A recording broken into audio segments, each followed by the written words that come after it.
Yes, my dear students, very welcome to all of you in your biome, academic and spiritual science classes. Dear students, आज इस chapter में आज आपके वंशागत का आणविक आधार वाले चैप्टर से हम एक महत्वपूर्ण पॉइंट्स को लेकर के आपके बीच में आए हैं। डियर स्टूडेंट्स, आज हम आपको ये बताएंगे, इसके पहले तो डीएनए की खोज पहले वाले वीडियो में क्लियर हो चुका था। इसके बाद डीएनए ही आनुवंशिक पदार्थ है, इस पर वैज्ञानिकों की आम सहमति नहीं बन पाई थी और इसके संदर्भ में कुछ खोजें पहले ही हो चुकी थी।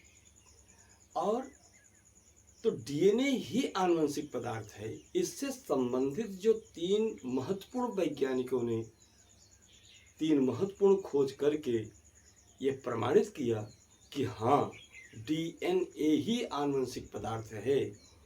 इससे संबंधित प्रश्न लगभग सीबीएसई बोर्ड, यूपी बोर्ड के स्टूडेंट्स के लिए और छोटे 60 एमसीक्यू क्वेश्चन के रूप में नीट वगैरह में कई सेगमेंट बनते हैं, जिससे जहाँ पर इस चैप्टर से संबंधित प्रश्न पूछे ही पूछे जाते हैं। तो डियर स्टूडेंट्स, आप ध्यान दीजिए, अगर इस चैप्टर पर हम फोकस करें तो पहले पेज पर जो भी हम आपको लेक्चर दे रहे हैं, पहले हम तीनों खोजों से संबंधित जो महत्वपूर्ण पॉइंट्स हैं उसको लेके आ रहे हैं ताकि उस पर आपका फोकस हो। इसके बाद सेकंड पेज से हम शुरू करेंगे, फ्रेडरिक ग्रिफिथ का प्रयोग क्या था, एवरी मैक्लियॉर्ड मैकलिन का क्या एक्सपेरिमेंट था, उन्होंने क्या प्रमाणित किया, हर्शे और चेज ने कैसे और क्या प्रमाणित किया।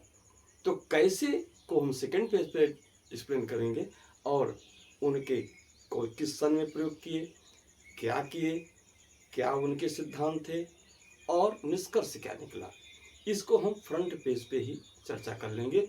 आप अपनी सुविधा अनुसार जहाँ जैसा उपयोग समझिए उसका उपयोग कीजिएगा। Thank you.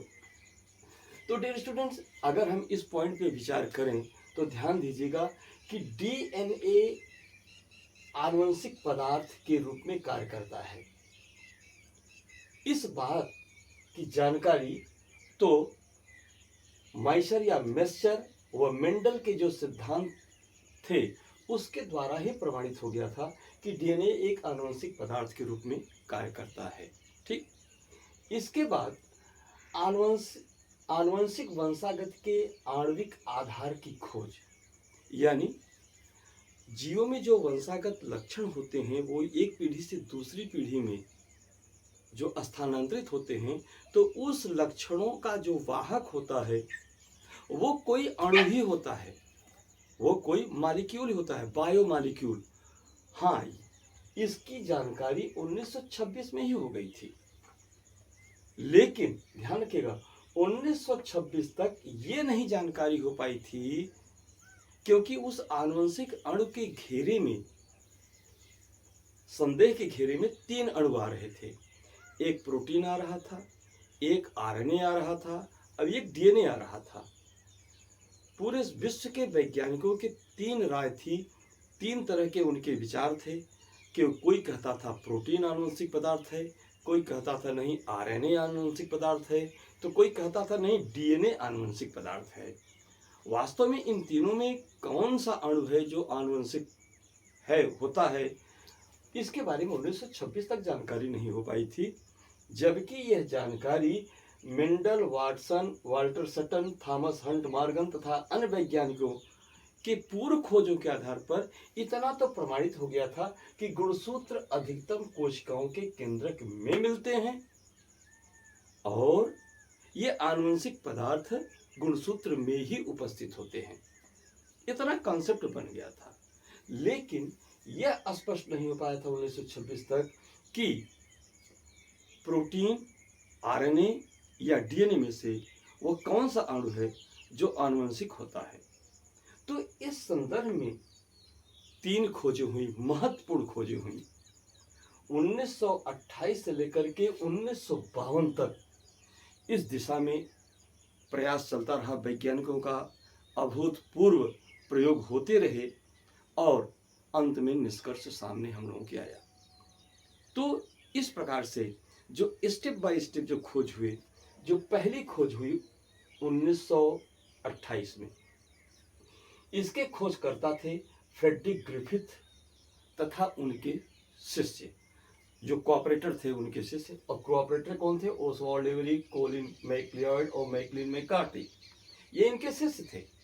लेकिन लीडरशिप आपकी थी। आपने, फ्रेडरिक ग्रिफिथ ने 1928 में प्रयोग किया, यही प्रमाणित करने के लिए कि आनुवंशिक पदार्थ प्रोटीन होता है, डीएनए होता है या आरएनए होता है। और इनके इस प्रयोग को रूपांतरण के सिद्धांत, प्रिंसिपल ट्रांसफॉर्मिंग प्रिंसिपल्स के नाम पर जाना जाता है। बेटा, बड़ा दुर्भाग्य था कि प्रयोग के पास इन्होंने प्रयोग कैसे किया, ये तीनों प्रयोगों के बारे में एक मुखौटा यानी प्राइमरी इंट्रोडक्टिव ले लेंगे। इसके बाद हम 1 बाय 1 करके एक्सपेरिमेंट के बारे में आपको डिटेल करेंगे सेकंड पेज पर। अभी यहाँ पे हम आपको यही बता रहे हैं कि इन्होंने जो प्रयोग किया, अपने प्रयोग से केवल इतना ही बताया, यानी आप ये मान के चलिए जो बताया वो तो नीचे लिखा, लेकिन मूल रूप से जान लीजिए वो इस प्रयोग के बावजूद भी ये नहीं बता पाए कि वास्तव में आनुवंशिक पदार्थ डीएनए होता है, आरएनए होता है या प्रोटीन होता है। इस चीज का स्पष्टीकरण नहीं कर पाए, केवल इतना ही कह के रह गए कि तापमृत यश प्रभेद जीवाणु में उपस्थित किसी कारक द्वारा, यहाँ किसी कारक पर फोकस कीजिए, किसी कारक द्वारा, वो कारक क्या था? प्रोटीन था, आरएनए था या डीएनए था, ये नहीं बता पाए। किसी कारक द्वारा सजीव आर प्रभेद जीवाणु को यश प्रभेद जीवाणु में रूपांतरित किया जाता है, इतना बता दिए थे। यानी एक स्टेप ये ऊपर पहुंचा दिए लोगों को, इतना ही बता करके ये चुप हो गए, इसके आगे नहीं बता पाए। इसके बाद 1933 और 44 के लगभग 15-16 साल के बाद इनके शिष्यों ने, जो खोजकर्ता भी थे दूसरी खोज के, इन्होंने, इनके शिष्य कौन थे? ओसवाल्ड एवरी, कोलिन मैक्लियॉर्ड और मैकलिन मैककार्टी। बेटा जरा स्पेलिंग इनकी टेढ़ी है, थोड़ा सा याद करने का प्रयास कीजिएगा। तो इस प्रकार से इन्होंने अपने गुरु के ही प्रयोग में को फिर से दोहराया और इनके गुरु ने जो रूपांतरित कारक बताया था, उस रूपांतरित कारक के जीव रासायनिक लक्षण क्या हैं, यानी उस लक्षण का विभेदन किया। विभेदन करने के बाद फिर अपने गुरु के अनुसार ही उस प्रयोग को दोहराया और दोहराने के बाद यह निष्कर्ष निकाल लिए, प्रमाणित किए कि रूपांतरित कारक या अर्थात आनुवंशिक पदार्थ डीएनए ही होता है। ठीक है, लेकिन दुर्भाग्य यह था कि उस समय भी बहुत सारे वैज्ञानिकों की यह विचार था कि नहीं, आनुवंशिक पदार्थ डीएनए होता है, और कुछ वैज्ञानिकों का विचार था नहीं, आनुवंशिक पदार्थ आरएनए होता है। क्यों? क्योंकि उनका तर्क था कि जो रेट्रोवायरस होते हैं, ऐसे विषाणु जिसमें डीएनए नहीं होता, केवल आरएनए होता है, ये भी तो अपना कल्चर तैयार करता है, अपना प्रजनन करता है, अपने आनुवंशिक पदार्थ को स्थानांतरित करके अपनी संख्या वृद्धि करता है। तो जिसमें डीएनए है ही नहीं, फिर उसमें आनुवंशिक पदार्थ क्या है? तो लोगों का उत्तर था कि उसमें तो भाई या तो प्रोटीन होता है या आरएनए होता है। तो अब वहां फिर ये प्रश्न अटक गया कि आनुवंशिक पदार्थ रेट्रोवायरस में प्रोटीन है या आरएनए है। अब इनके इस, यानी ये प्रयोग सफल होकर के भी संदेह के घेरे में बना रहा। अंत में यह प्रमाणित करना हुआ कि वास्तव में क्या है। इस प्रश्न का अकाट्य उत्तर 1952 में तीसरी खोज के द्वारा, जिसके मुख्य वैज्ञानिक थे अल्फ्रेड हर्शे और मार्था चेज, इन्होंने स्थानांतरण के सिद्धांत के द्वारा यह प्रमाणित किया कि स्थानांतरण क्या होता है। ट्रांसडक्शन वर्ड यूज होता है, ट्रांसडक्शन। ट्रांसडक्शन का मतलब होता है स्थानांतरण। क्यों? क्योंकि ट्रांसडक्शन या परिवहन, कोई अपने पदार्थ को किसी दूसरे में ट्रांसफर करे तो उसको ट्रांसडक्शन बोलते हैं। तो यहाँ पर इनके सिद्धांत को ट्रांसडक्शन का प्रिंसिपल भी कहा जाता है। और अपने प्रयोग के द्वारा इन्होंने क्या काम किया, यह प्रमाणित कर दिया कि डीएनए ही आनुवंशिक पदार्थ होता है और यह प्रयोग किसी के द्वारा नहीं काटा जा सका और यह प्रमाणित भी हो गया। लेकिन यहाँ पे शंका बनी ही रह गई, यानी यहाँ तक यह साबित हो गया कि जीवों में, बहुत सारे जीवों में आनुवंशिक पदार्थ डीएनए होता है, लेकिन यहाँ पर रेट्रोवायरस को लेकर के समस्या बनी ही रही। यहाँ तक प्रयोग में यह सिद्ध हो गया कि प्रोटीन किसी भी तरह से आनुवंशिक नहीं होता है, डीएनए ही आनुवंशिक होता है। लेकिन रेट्रोवायरस के एग्जाम्पल को लेकर के, जैसे क्यूबी वायरस बैक्टीरियोफेज, और ये जो है TMB mosaic virus, tobacco mosaic virus में आनुवंशिक पदार्थ क्या है, क्योंकि उसमें डीएनए ही तो है नहीं। तो उसमें ये प्रमाणित हुआ। इस प्रयोग में क्या किया, एक टोबैको से ग्रसित एक पत्ती को तोड़ा, उसका टिंचर बनाया, उसका काढ़ा बनाया, उसका घोल बनाया, और घोल बना के उस घोल को किसी स्वस्थ पत्ती पे डाल दिया, उसमें भी टोबैको मोज़ेक वायरस हो गया। तो उससे ये पता चला कि आरएनए भी आनुवंशिक पदार्थ होता है, लेकिन उनमें जिसमें डीएनए नहीं होता है। अर्थात इस दुनिया के ऐसे जीव जिसमें डीएनए और आरएनए दोनों होता है, डीएनए की उपस्थिति में डीएनए ही आनुवंशिक पदार्थ होता है और आरएनए केवल अनुकूलक, स्थानांतरक या संश्लेषक का कार्य करता है, और इसके अलावा वह आनुवंशिक पदार्थ का कार्य नहीं करता। लेकिन ऐसे विषाणु जिसमें डीएनए है ही नहीं, उसमें आनुवंशिक पदार्थ का कार्य आरएनए भी करता है। पूरा निष्कर्ष ये निकला कि आनुवंशिक पदार्थ डीएनए वाले सभी जीवधारियों में आनुवंशिक पदार्थ डीएनए होता है और केवल रेट्रोवायरस में आनुवंशिक पदार्थ आरएनए होता है। ठीक, कंसेप्ट यहाँ तक क्लियर हो गया। अब आइए, अब हम लोग जो है स्क्रीनशॉट लेना चाहें तो ले लीजिए, क्योंकि इसको हम डिलीट करके अब एक एक प्रयोग को हम लोग आगे लेकर के चलेंगे। Yes dear students, yes thanks, 1 2 3 okay. तो डियर स्टूडेंट्स, अब हम लोग जो है सबसे पहले फ्रेडरिक ग्रिफिथ के एक्सपेरिमेंट को लेकर के आगे फोकस करेंगे। ठीक है, फ्रेडरिक ग्रिफिथ ने क्या काम किया, अपने प्रयोग में निमोनिया उत्पन्न करने वाले स्ट्रेप्टोकोकस निमोनी बैक्टीरिया तथा चूहे की सहायता ली।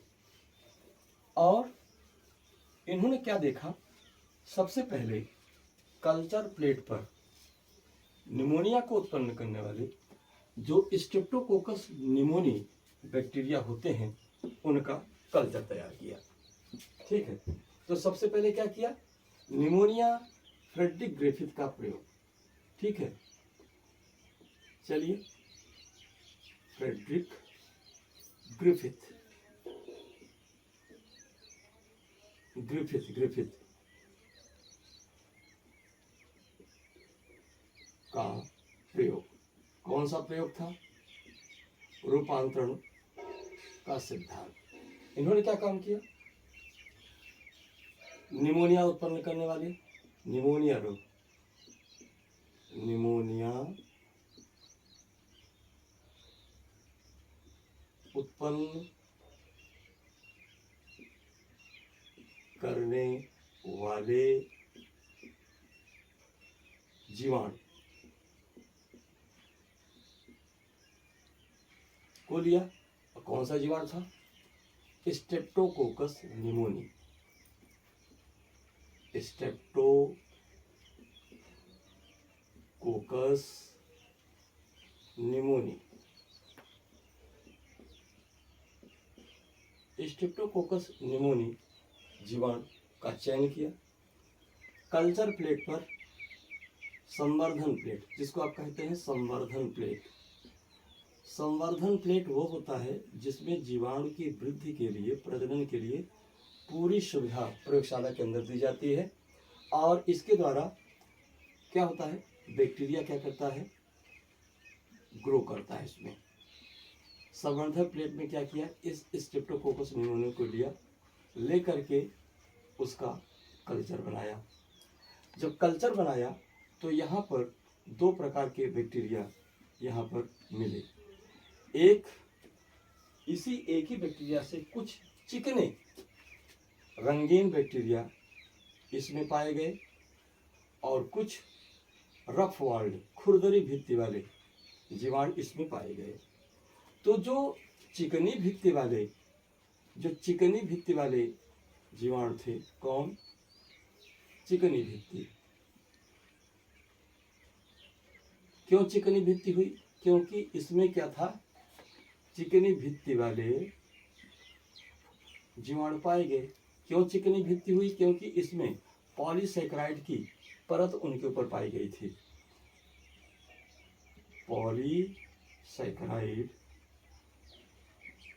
पॉलीसैकेराइड की परत इसके ऊपर पाई गई, इसलिए इसकी चिकनी भित्ति हुई। और यह क्या थी, यह निमोनिया रोग कारक थी, यानी निमोनिया किसका रोग, निमोनिया रोग को करने वाली। और इसे ही क्या कहा गया, यश प्रभेद के नाम से इसको जाना गया, यश प्रभेद का जीवाणु। ठीक। दूसरा जो काले रंग, यानी जो खुरदरी भित्ति वाले थे, कौन, खुरदरे या खुरदरी भित्ति वाले कौन जीवाणु, स्ट्रेप्टोकोकस निमोनी। ये जीवाणु क्या थे, खुरदरी भित्ति वाले इसलिए थे कि इनके भित्ति के चारों तरफ पॉलीसैकेराइड की चिकनी भित्ति नहीं बनी थी और ये रोग कारक नहीं थे। ये रोग कारक यानी निमोनिया रोग उत्पन्न करने वाले ये लक्षण इनमें नहीं था, रोग कारक नहीं थे। इनको ही आर प्रभेद कहा गया। क्या कहा गया, आर प्रभेद का जीवाणु। ठीक है।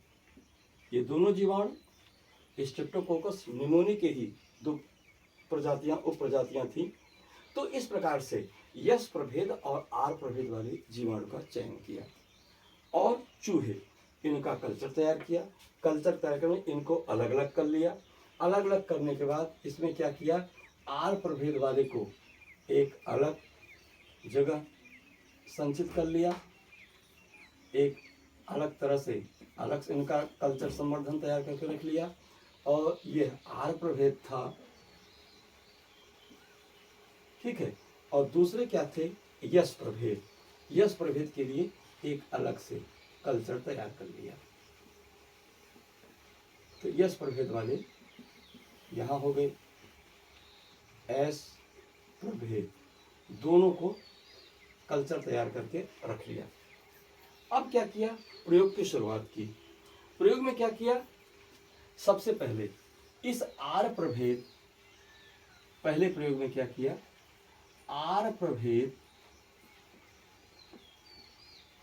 प्रभेद वाले जीवाणु को इंजेक्शन में भर करके क्या किया, चूहे में लगा दिया, चूहे को इंजेक्ट कर दिया। परिणाम क्या होगा, चूहा मरेगा या जिंदा रहेगा, चूहा जिंदा रहेगा। चूहा क्या होगा, चूहा जिंदा। क्यों जिंदा, क्यों मृत नहीं, चूहा जिंदा इसलिए कि आर प्रभेद तो निमोनिया उत्पन्न करता ही नहीं, तो मारेगा कैसे, इसलिए चूहा जिंदा रहा। दूसरे प्रयोग में क्या किया, दूसरे प्रयोग में यश प्रभेद को लिया। क्या लिया, एस प्रभेद, यश प्रभेद वाले जीवाणु को ले लिया। यानी इस जीवाणु को इंजेक्शन में भर करके चूहे में लगाया, भर करके चूहे में लगा दिया। और चूहे में लगाने के बाद क्या हुआ, चूहा मृत हो गया, मर गया। क्यों मर गया, क्योंकि भाई ये जो यश प्रभेद था इस निमोनिया रोग उत्पन्न कर सकता था, इसने निमोनिया उत्पन्न करा दिया चूहे को और चूहा मर गया। अब तीसरा प्रयोग क्या किया, ये जो एस प्रभेद था तीसरे प्रयोग में, यस प्रभेद को उबाल करके यानी उबाल करके ताप दे करके मार डाला, यानी इसको ताप से मृत कर दिया, ताप से मार डाला, ताप मृत कर दिया। अब इस ताप मृत यश प्रभेद को जब चूहे को लगाया तो चूहा क्या होगा बता सकते हैं आप? चूहा जिंदा रहेगा मर जाएगा? बोलिए। हाँ, चूहा जिंदा रहेगा, चूहा जिंदा रहेगा। क्यों चूहा जिंदा रहेगा? इसलिए कि मारने वाला तो स्वयं मर गया है। चूहा जिंदा, क्यों जिंदा? इसलिए कि मारने वाला तो स्वयं मर गया है।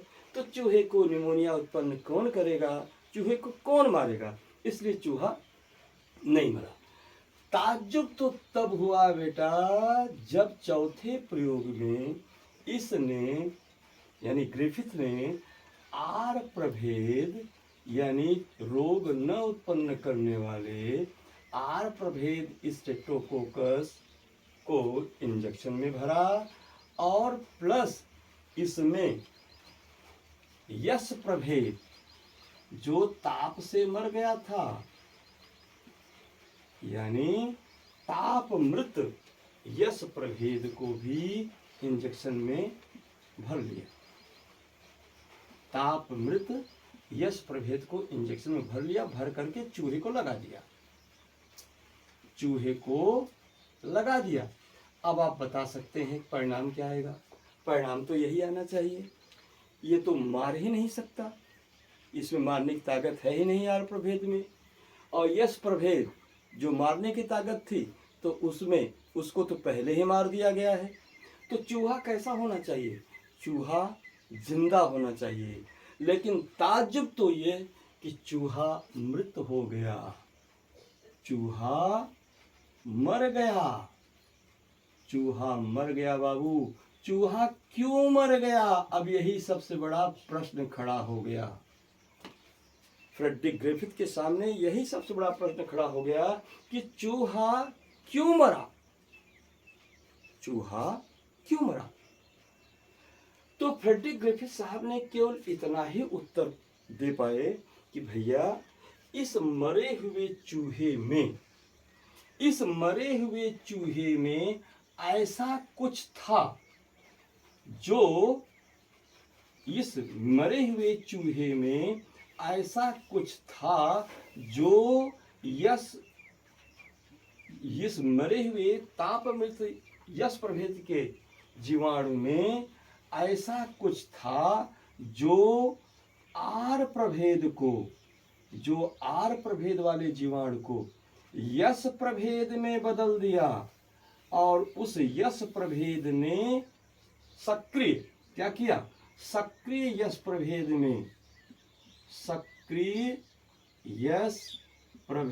में बदल दिया और उस सक्रिय यश प्रभेद ने चूहे को मार दिया। इतना ही बता पाए।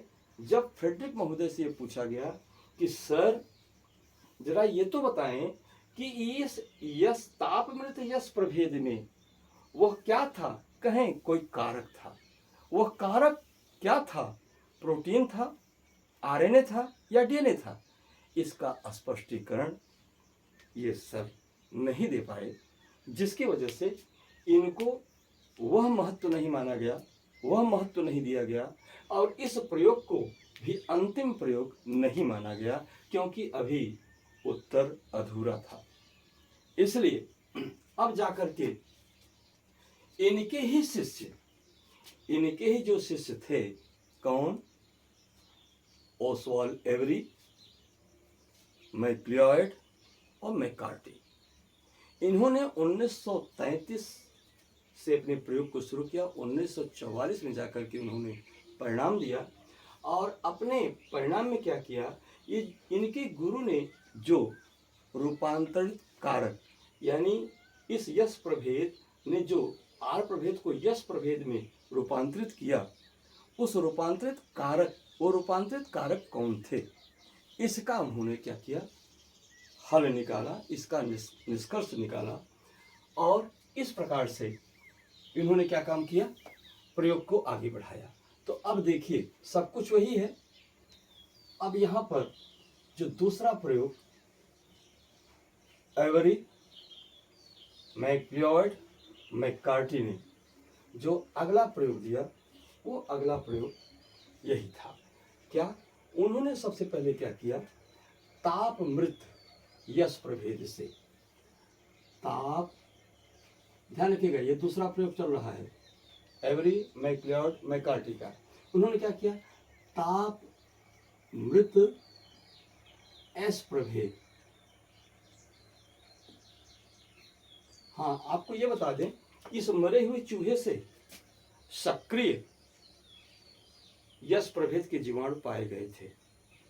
ठीक है, तो यहां पर इन्होंने क्या काम किया, जो ताप से मरा हुआ यश प्रभेद था उससे उन्होंने क्या काम किया, 3 चीजों का पृथक्करण कर लिया, प्योरीफाई करके बाहर निकाल लिया।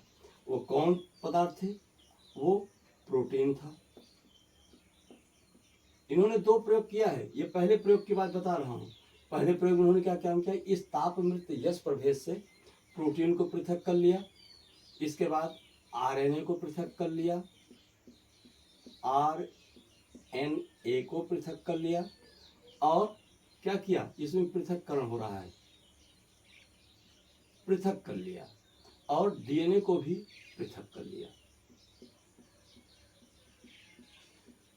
डीएनए को भी पृथक कर लिया।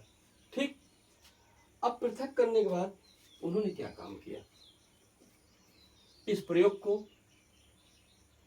कैसे दोहराया, ये देखिए। पहली बात उन्होंने क्या काम किया कि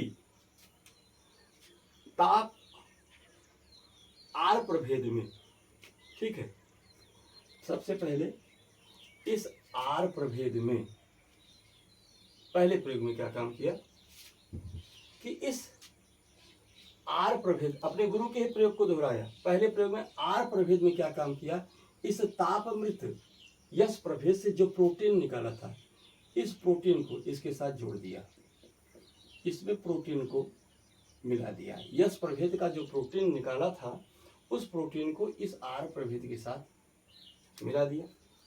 मिला करके चूहे को लगाया। चूहा क्या रहा, चूहा जिंदा रहा।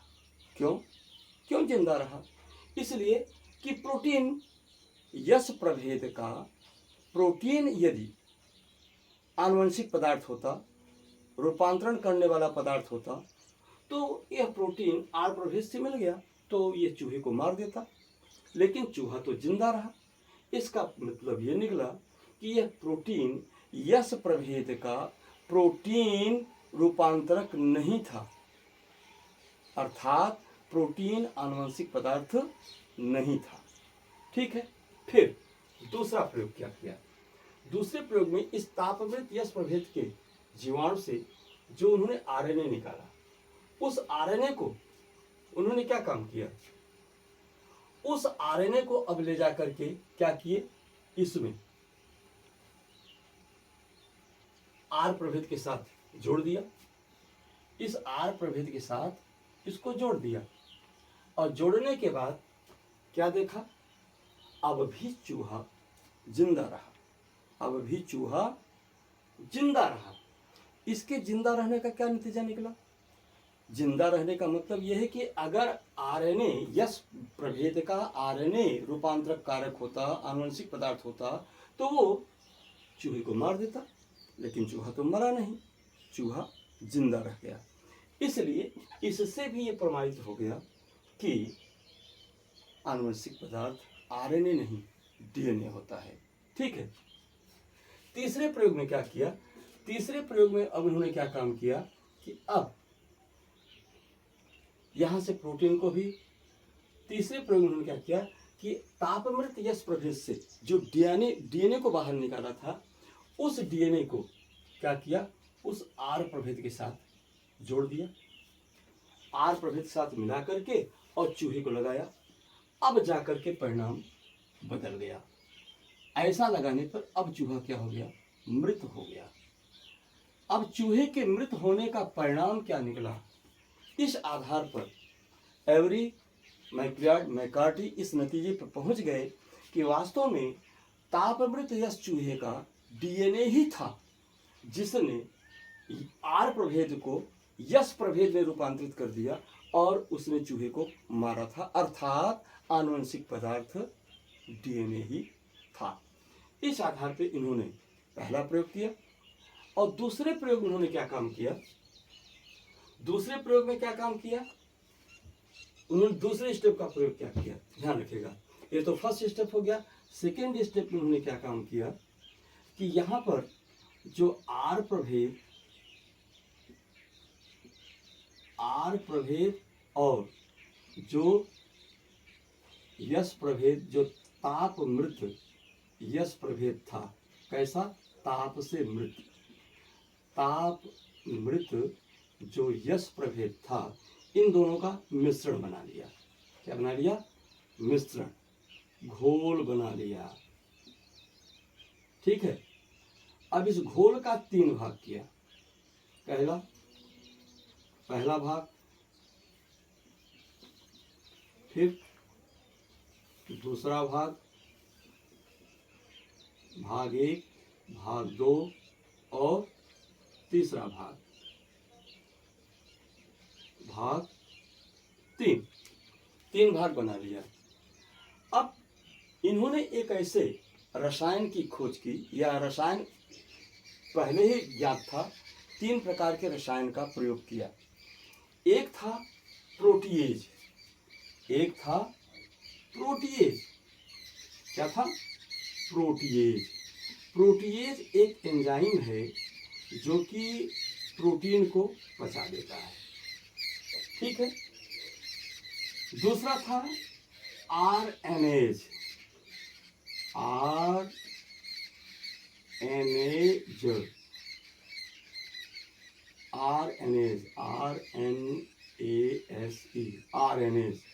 जो कि आरएनए को पचा देता है। तीसरा डीएनएज,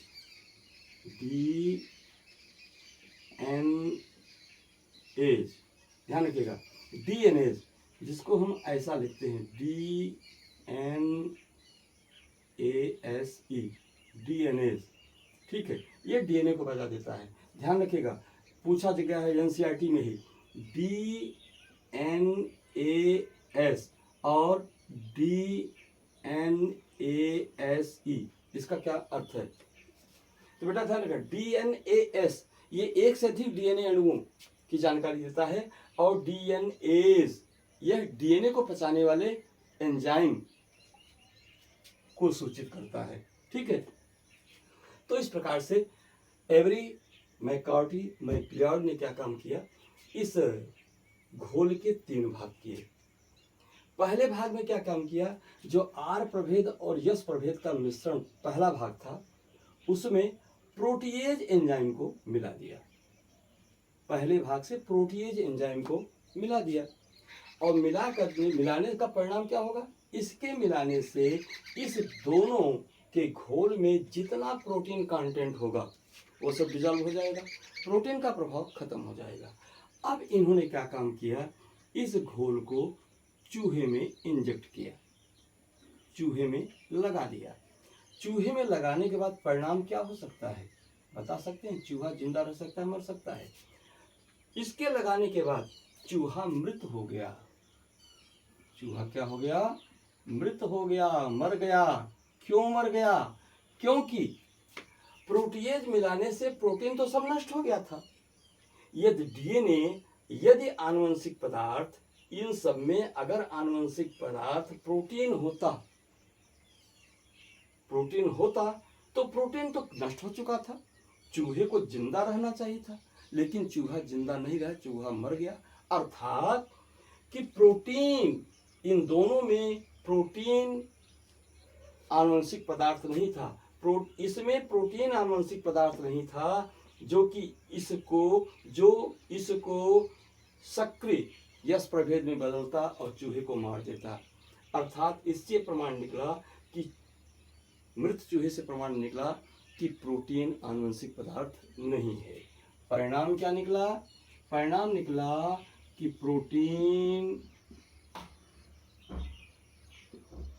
आनुवंशिक पदार्थ नहीं है। अर्थात इसका ये भी मतलब हुआ कि प्रोटीन यस प्रभेद का प्रोटीन रूपांतरक कारक नहीं था। इससे यह प्रमाण निकला। दूसरी चीज, इसके घोल के दूसरे भाग में उन्होंने आरएनएज मिला दिया। आरएनएज मिलाने का मतलब क्या हुआ कि अब क्या हुआ कि वो जो इस कंटेंट्स में, इस घोल में जितने आरएनए थे सब डिजॉल्व हो गए। सब डिजॉल्व हो गए। अब इसको चूहे को लगा दिया। डिजॉल्व हो गए, चूहे को लगा दिया। चूहा मरेगा कि जिंदा रहेगा? निश्चित रूप से यदि आरएनए ही रूपांतरक कारक होगा, यदि आरएनए ही आनुवंशिक पदार्थ होगा, तो निश्चित रूप से आरएनए तो खत्म हो गया है। इसलिए चूहे को जिंदा रहना चाहिए। लेकिन चूहा यहां भी मर गया। चूहा मर गया, मृत हो गया। परिणाम क्या था? यदि मारने वाले को हमने खुद ही मार दिया इस एंजाइम के द्वारा, तब क्या होना चाहिए? चूहा को तो जिंदा होना चाहिए था, लेकिन चूहा मर गया। इसका मतलब कि आरएनए भी आनुवंशिक पदार्थ नहीं है। आरएनए आनुवंशिक पदार्थ नहीं है। यह फिर प्रमाणित हो गया। तीसरे प्रयोग में उन्होंने क्या किया?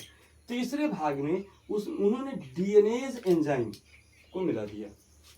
डीएनएज एंजाइम का प्रभाव यह होगा कि डीएनएज एंजाइम के मिलने से क्या होना चाहिए? इस पूरे घोल में जो डीएनए का जितना कंटेंट था सब डिसॉल्व हो गया। अब चूहे को, फिर उसको क्या किया? चूहे को लगाया गया, चूहे को इंजेक्ट किया गया।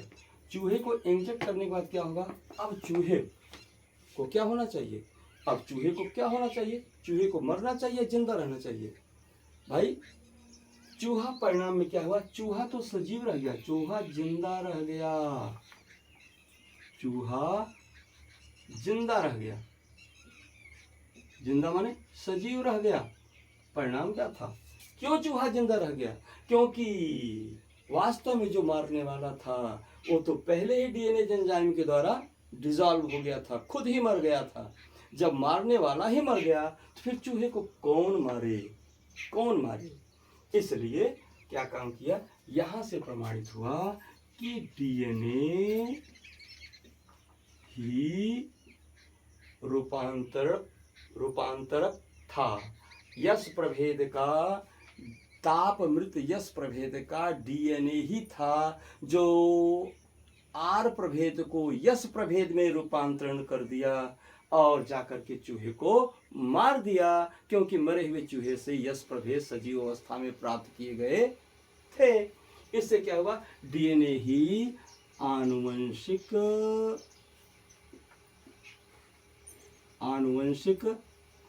पदार्थ है। इससे प्रमाणित हो गया। ठीक है। तो इस प्रकार से एवरी, मैक्लियॉड और मैककार्टी ने अपने प्रयोग के द्वारा यह प्रमाणित कर दिया। लेकिन जैसा मैंने बताया, इस प्रयोग के बावजूद भी बहुत सारे वैज्ञानिकों में एक मतैक्यता थी, एक मत नहीं था। वो बार बार इस बात को महसूस कर रहे थे कि नहीं, डीएनए आनुवंशिक पदार्थ नहीं हो सकता, या भले भी हो लेकिन प्रोटीन भी आनुवंशिक पदार्थ होता है। प्रोटीन भी आनुवंशिक पदार्थ होता है। उन्होंने रेट्रोवायरस का एग्जाम्पल दिया कि वहाँ पे फिर क्या होता है, कैसे आनुवंशिक पदार्थ, रेट्रोवायरस में आनुवंशिक पदार्थ कैसे होगा डीएनए, क्योंकि डीएनए तो उसमें होता ही नहीं है। तो अंत में इस भ्रम को दूर करने के लिए 1944 के लगभग 5-7 साल बाद जो है, हर्शे और चेज ने 1952 में अपने प्रयोग के द्वारा तीसरे प्रयोग को दोहराया, तीसरे प्रयोग को किया, और तीसरे प्रयोग के द्वारा उन्होंने स्पष्ट रूप से प्रमाणित कर दिया कि वास्तव में डीएनए ही आनुवंशिक पदार्थ होता है। भैया, प्रोटीन नहीं होता है। प्रोटीन आनुवंशिक पदार्थ नहीं होता है। विशेष रूप से लोगों का जोर था कि प्रोटीन ही आनुवंशिक पदार्थ है, इसलिए उन्होंने विशेष रूप से जोर देकर यह भी कहा कि प्रोटीन तो आनुवंशिक पदार्थ कदापि नहीं है तो डीएनए ही। कैसे? अब इनके प्रयोग को हम लोग देखते हैं। तो आप जान लीजिए, ये तीसरा प्रयोग हम लोग देख रहे हैं किनका? हर्शे और चेज का प्रयोग। पूरा नाम इसके पहले आपको बता चुके हैं, हर्शे एवं चेज का प्रयोग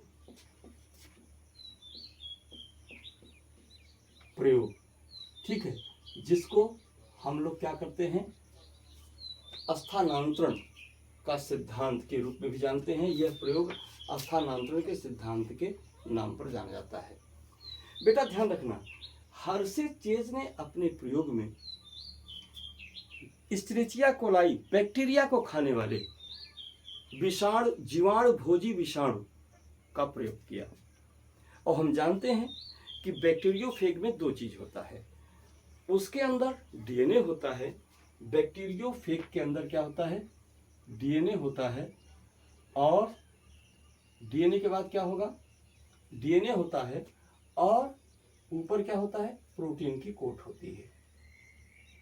अंदर डीएनए होगा और बाहर क्या होगी?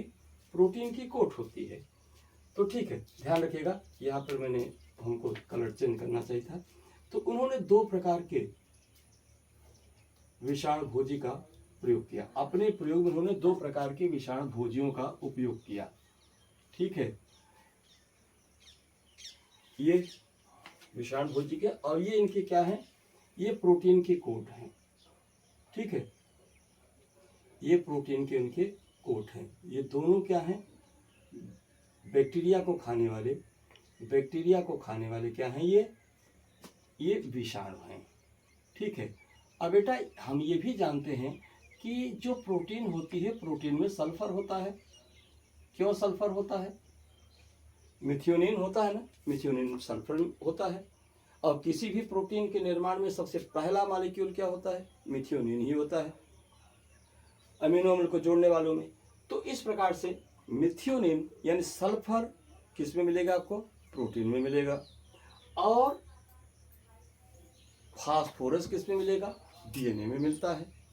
तो इस आधार पर हर्शे चेज ने क्या काम किया? विषाणुओं के लिए दो कल्चर तैयार किया। एक को S32 वाले, एक प्रकार के विषाणु को क्या काम किया? S32 यानी नहीं, radio active 35S, radio active 35S के कल्चर माध्यम में क्या किया? ग्रो किया, उत्पन्न किया। यानी इस विषाणु को ये वाला पोषण दिया और कहा बेटा खूब खाओ और खूब अपनी संख्या वृद्धि करो। दूसरे जीवाणु को क्या काम किया? दूसरे जीवाणु नहीं, विषाणु को दूसरे प्लेट में, जिसमें 32P यानी रेडियो एक्टिव 32 वाला फास्फोरस का भोजन इनको दिया और कहा बेटा तुम भी इसको खाओ और खा करके खूब आराम से अपनी संख्या बढ़ाओ। अब क्या हुआ? दो प्रयोग उन्होंने किया। तो जिस विषाणु को उन्होंने 35S वाला रेडियो एक्टिव सल्फर खिलाया, वो सल्फर कहाँ जा सकता है? निश्चित रूप से वो सल्फर इनके कवच में जाएगा, इनके सेल में, जिससे वो घिरे हैं। ठीक है, और जिनको 32P वाला रेडियो एक्टिव फास्फोरस खिलाया, उनका फास्फोरस कहाँ जाएगा? वो उनके डीएनए में जाएगा, कवच में तो जाएगा नहीं। कहाँ जाएगा? डीएनए में, क्योंकि डीएनए में ही फास्फोरस होता है। तो इस प्रकार से यह वाला जीवाणु 35 सल्फर से रेडियो लेवल हो जाएगा और यह वाला विषाणु 32 फास्फेट से क्या हो जाएगा? रेडियो लेवल हो जाएगा। अब इन्होंने प्रयोग को स्टार्ट किया। प्रयोग को स्टार्ट करने में उन्होंने क्या काम किया कि इस जीवाणु का बैक्टीरिया पर क्या क्या इन्फेक्शन करा दिया। ये बैक्टीरिया है, इस बैक्टीरिया पे क्या कराया? इस विषाणु से इन्फेक्शन करा दिया। इन्फेक्शन कराने के बाद क्या हुआ, ये विषाणु संभवतः आएगा, आकर के बैक्टीरिया पे बैठेगा, बैठ करके क्या करेगा, यह अपने डीएनए को क्या करेगा, अपने डीएनए को यहाँ से ला करके इस बैक्टीरिया के अंदर डाल देगा। और बैक्टीरिया का डीएनए जो पहले से यहाँ उपस्थित है, बैक्टीरिया का डीएनए क्या काम करेगा, इस डीएनए को अपना डीएनए समझ करके क्या काम करेगा, यही वाला डीएनए बहुत अधिक संख्या में बना देगा।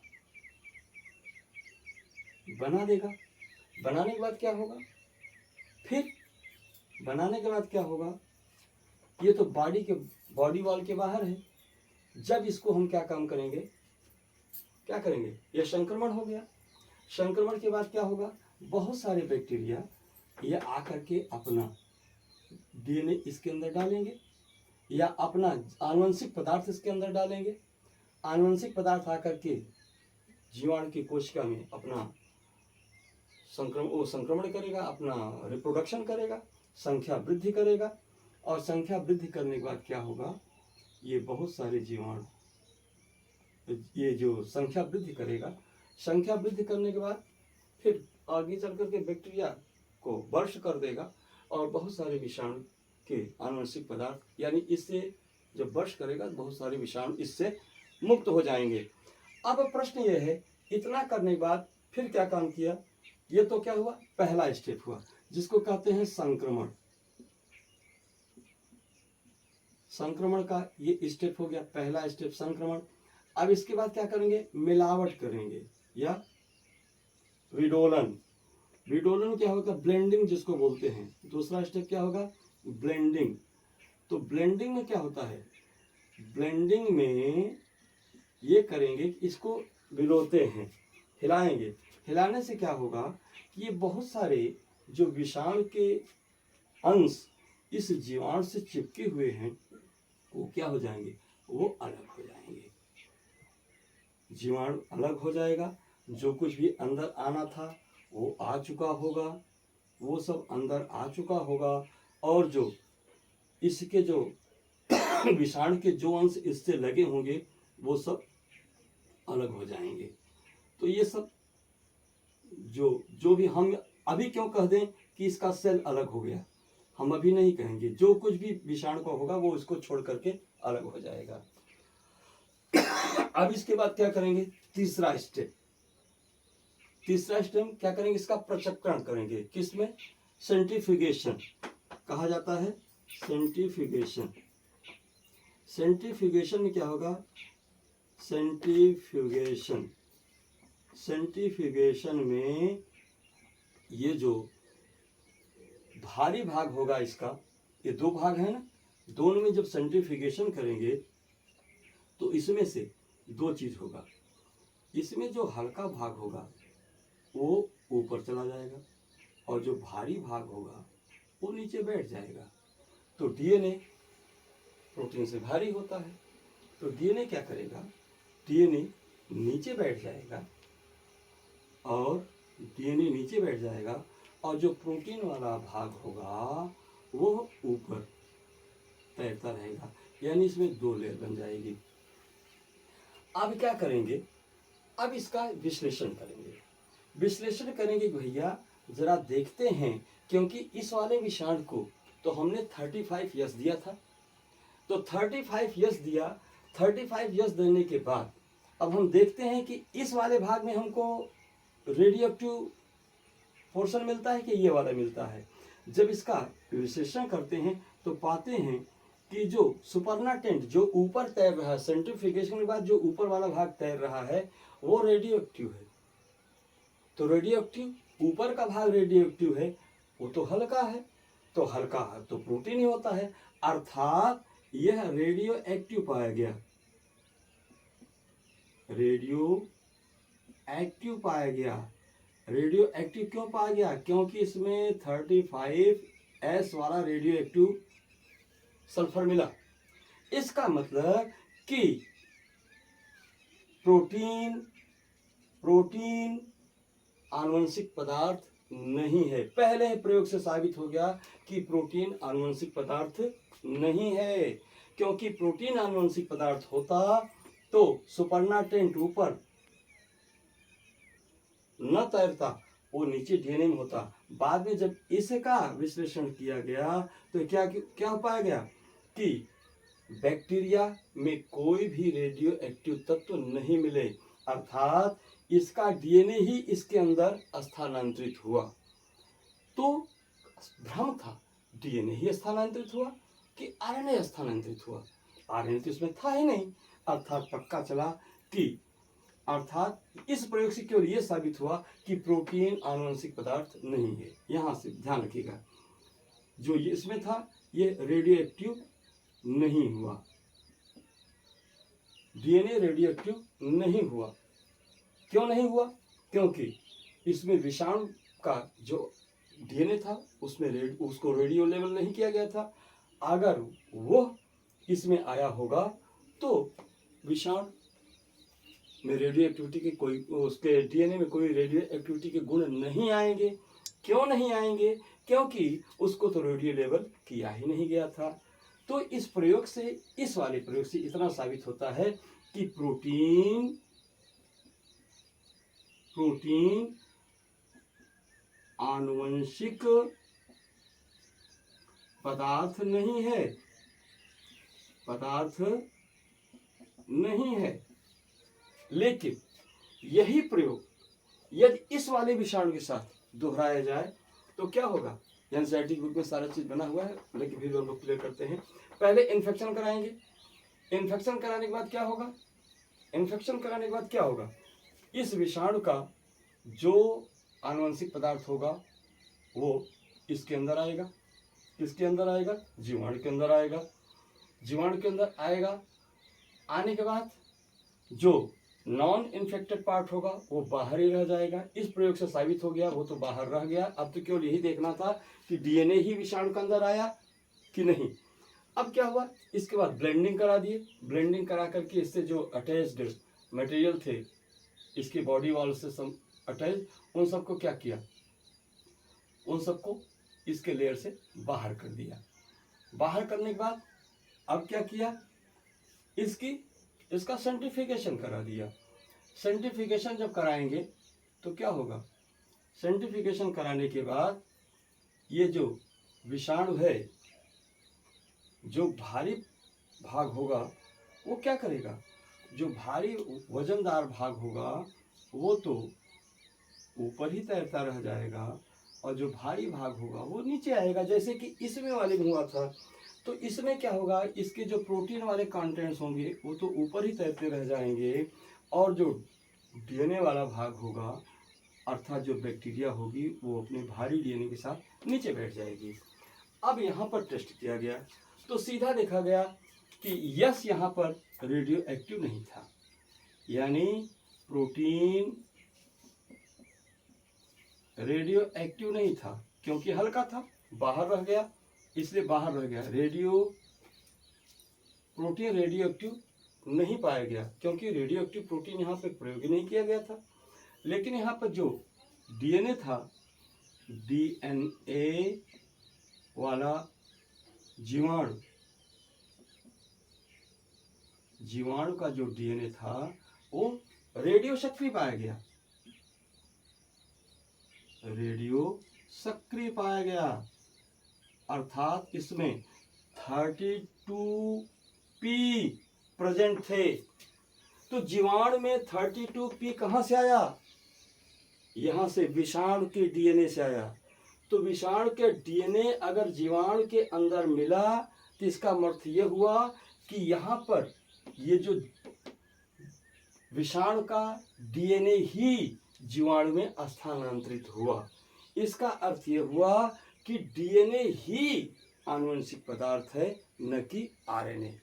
अब इस प्रयोग के आगे फिर दुनिया के किसी भी वैज्ञानिकों का मुंह नहीं खुल सका, कोई इसका कटाक्ष नहीं कर सके। सबको इनके इस प्रमाण को मानना पड़ा और यह सिद्ध हो गया कि जीवों में डीएनए ही आनुवंशिक पदार्थ होता है।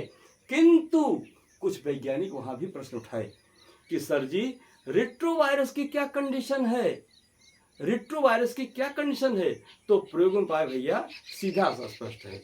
ऐसे जीव जिसमें डीएनए आरएनए दोनों होता है वहां आनुवंशिक पदार्थ डीएनए ही होता है, लेकिन ऐसे विषाणु जिसमें डीएनए नहीं होता केवल आरएनए होता है, केवल उसी में आनुवंशिक पदार्थ आरएनए होता है। तो डियर स्टूडेंट्स, इस लेक्चर और कुछ एनसीईआरटी के जो फिगर छपे हैं उसके साथ आप इसको लेकर के इस कॉन्सेप्ट को पूरा क्लियर कर लीजिएगा और भला हो आप आगे बढ़ें, समझें और इसके बाद इस प्रयोग को आगे बढ़ाइए। खुद भी राइट डाउन कीजिए, नोट कीजिए, बार बार सुनिए, सुन करके लिखिए और लिख करके प्रयोग को आगे बढ़ाइए। Thank you. ओके।